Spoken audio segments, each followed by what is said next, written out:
Students, अब हम लोग स्टार्ट करने जा रहे हैं लाइफ साइकिल ऑफ एंजियोस्पर्म। जैसा कि बच्चों लास्ट लेक्चर में हम लोगों ने डिस्कस किया था एवोल्यूशन ऑफ सीड हैबिट में कि सीड की एवोल्यूशन होने के दौरान प्लांट लिविंग ऑर्गेनिज्म ने अपने अंदर हेट्रोस्पोरी का मैकेनिज़्म जो था वो अडेप्ट कर लिया था, जिसमें एक विद इन सेम प्लांट्स दो तरह के स्पोर्स की फॉर्मेशन होती थी, माइक्रोस्पोर और मेगास्पोर। माइक्रोस्पोर की फॉर्मेशन पोलन ग्रेन में होने के बाद मेल गैमीट बनाने में हेल्पफुल थी, इन्वॉल्व थी, जबकि दूसरी तरफ मेगास्पोर की formation female body female gamete बनाने में इन्वॉल्व थी। ठीक है, तो in the ovule the megasporocyte undergo meiosis. Life cycle में बेसिकली हम देखेंगे कि ये माइक्रोस्पोर जो कि स्पर्म ऑफ प्लांट और मेगास्पोर जो कि ओवा और एग ऑफ द प्लांट के तौर पे एक्ट कर रहा है, और दोनों मेल और फीमेल बॉडी के मीट हैं प्लांट्स के।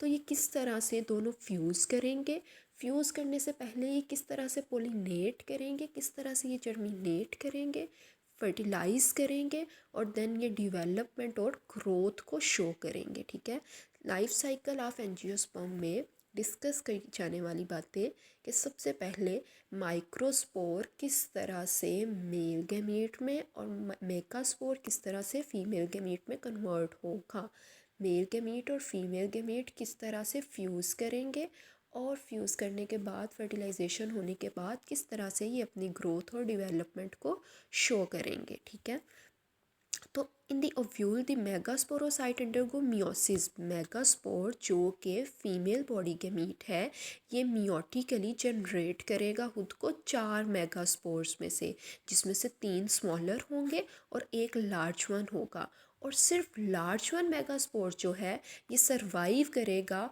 और फीमेल गैमेटोफाइट को प्रोसीड करके हमारे पास फर्टिलाइज्ड ओव्यूल बनाएगा in the form of embryo sac. ठीक है, when the pollen grain reach the stigma. अब पोलन ग्रेन जब स्टिग्मा के पास पहुंच जाएंगे, जो कि कार्पल का एक कंपोनेंट है, जैसा कि हम लोग एंजियोस्पर्म की बॉडी कंपोनेंट में डिस्कस करके आए हैं, it extend its pollen tube, तो वो पोलन ट्यूब तक जाएगा to enter the ovule. Ovule में एंटर होने के लिए and deposit 2 sperm cell in the embryo sac, और 2 स्पर्म्स जो हैं वो एम्ब्रियो सैक में एंटर होके एक तो उस ओव्यूल को फर्टिलाइज करेंगे और दूसरा एंडोस्पर्म फॉर्मेशन करवाएंगे, जिससे क्लास एंजियोस्पर्म में डबल फर्टिलाइजेशन जो है ये प्रोसीड होगी।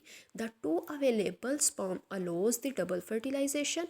अब जब 2 स्पर्म्स जो हैं वो सेल के साथ जाके बाइंड करेंगे तो डबल फर्टिलाइजेशन प्रोसीड होगी, which result in diploid zygote, जिसके रिजल्ट में हमारे पास फ्यूचर में डिप्लाइड जाइगोट बनेगा एंड अ ट्रिप्लॉइड सेल, और एक ट्रिप्लॉइड सेल बनेगा जो कि फ्यूचर का एंडोस्पर्म होगा, और ये एंडोस्पर्म इस जाइगोट को नरिशमेंट प्रोवाइड करेगा। ठीक है, सम स्पीशीज़ आर हर्माफ्रोडिटिक। अब क्लास एंजियोस्पर्म से बिलोंग करने वाली species on the mode of reproduction monoecious भी हो सकती हैं, डाईइशियस भी हो सकती हैं, और हर्माफ्रोडिटिक भी हो सकती हैं, जिसमें हमारे पास मोनोइशियस और हर्माफ्रोडिटिक में with in the same body दोनों गैमीट्स जो हैं वो पाए जाएंगे, जबकि डायोशियस में हमारे पास सेपरेट लिविंग और सेपरेट प्लांट्स में सेपरेट गैमीट्स जो हैं ये पाए जाएंगे। ठीक है, तो लाइफ साइकिल में क्या होगा कि एडल्ट स्पोरोफाइट फेज जो है ये मेन फेज होगी एंजियोस्पर्म लाइफ साइकिल की। जैसा कि जिम्नोस्पर्म और एंजियोस्पर्म हेट्रोस्पोरस हैं, माइक्रोस्पोर और मेगास्पोर को जनरेट करेंगे, जनरेट करने के बाद ओव्यूल की फॉर्मेशन होगी, ओव्यूल में से एक मेगास्पोर जो है इसके साथ आके 2 स्पर्म अटैच करेंगे, एक स्पर्म उसको जाइगोट में कन्वर्ट करवाएगा एम्ब्रियो सैक में, और दूसरा स्पर्म जो है वो एंडोस्पर्म फॉर्मेशन करवाएगा for the sake of nourishment of zygote. ठीक है, तो बच्चों ये हमारे पास है लाइफ साइकिल ऑफ एंजियोस्पर्म, जो कि हमारे पास स्टार्ट होगा इस प्लांट से। इस प्लांट के हमारे पास बिल्कुल सेंटर में जो स्ट्रक्चर है येलो कलर का, ये है इसका पिस्टिल। ठीक है, और इसके बिल्कुल अराउंड जो ओरिजिनेट होने वाले ग्रीन और ऑरेंज कलर का स्ट्रक्चर आप लोगों को नज़र आ रहा है, ये है इसका स्टेमिन। पिस्टिल और स्टेमिन में मौजूद हैं इस फ्लावर के माइक्रो और मेगास्पोर, जिनमें मियोटिकली मेगास्पोर की फॉर्मेशन होगी और स्टेमन में मियोटिकली माइक्रोस्पोर की फॉर्मेशन होगी। मेगास्पोर की फॉर्मेशन के रिज़ल्ट में हमारे पास 4 स्पोर्स बनेंगे, जिनमें 3 जो है वो साइज़ में स्मॉल होंगे और एक जो है वो साइज़ में लार्ज होगा। सेम केस हमारे पास माइक्रोस्पोर्स भी 4 ही बनेंगे। अब मेगा और माइक्रोस्पोर में होगी माइटोसिस, और माइटोटिकली ये खुद को डिवाइड करेंगे और डिवाइड करने के बाद मेगास्पोर जो है ये एग की फॉर्मेशन करवा देंगे फीमेल गेमेटोफाइट की, जबकि माइक्रोस्पोर जो है ये हमारे पास प्रोडक्शन करवा देंगे स्पर्म की। ठीक है, अब इनमें स्टार्ट हो जाएगी पोलिनेशन। पोलिनेशन के रिज़ल्ट में एक मेगास्पोर के साथ आके यहाँ हमारे पास 2 स्पर्म जो है ये अटैच करवाएंगे अपने न्यूक्लियाई को। अब एक मेगास्पोर के साथ एक स्पर्म जो है वो आगे अटैच करके एम्ब्रियो सैक के अंदर मौजूद ओव्यूल को फर्टिलाइज करेगा, जबकि दूसरा स्पर्म जो है वो एंडोस्पर्म की फॉर्मेशन करवाएगा।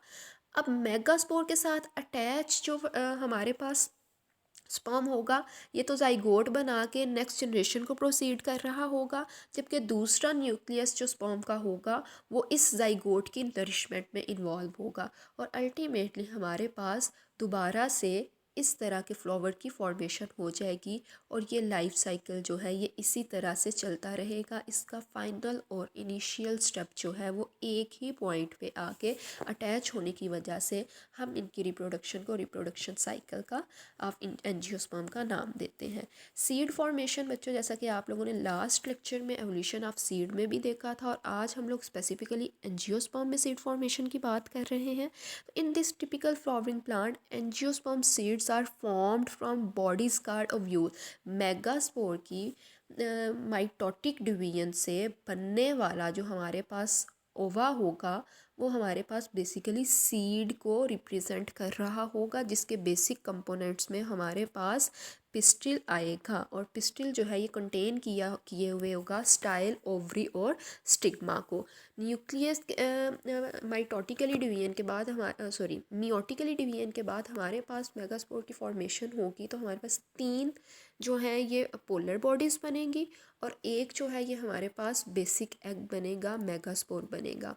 3 पोलर बॉडीज़ जो हैं ये ऊसफेयर के तौर ये नरिशमेंट में इन्वॉल्व होंगी, जबकि मेगास्पोर जो है ये सीड की फर्दर फॉर्मेशन और उसकी प्रोसेशन में इन्वॉल्व होगा। एट लास्ट हम लोग डबल फर्टिलाइजेशन को डिस्कस करेंगे। एंजियोस्पर्म में जब एक स्पर्म बाइंड करता है एक एग के साथ उसको फर्टिलाइज करने के लिए, तो वो 2 एन जाइगोट बना है, 1 एन स्पर्म का और 1 एन एग का, दोनों फ्यूज़ करेंगे तो फर्टिलाइजेशन के रिजल्ट में ये हमारे पास 2 एन जाइगोट बना देंगे। जबकि एक और स्पर्म आके इस 2 एन जाइगोट के साथ अटैच करेगा खुद को इन 2 एन जाइगोट को नरिशमेंट प्रोवाइड करने के लिए, प्रोटेक्शन प्रोवाइड करने के लिए, स्ट्रेंथन प्रोवाइड करने के लिए। सो इस बेस पे हम लोग इसको नाम देंगे डबल फर्टिलाइजेशन का। ठीक है, और after fertilisation embryonic development begins, इसमें क्लीवेज स्टार्ट हो जाती है और एम्ब्रियोनिक डिवेलपमेंट जो है ये होनी शुरू हो जाती है।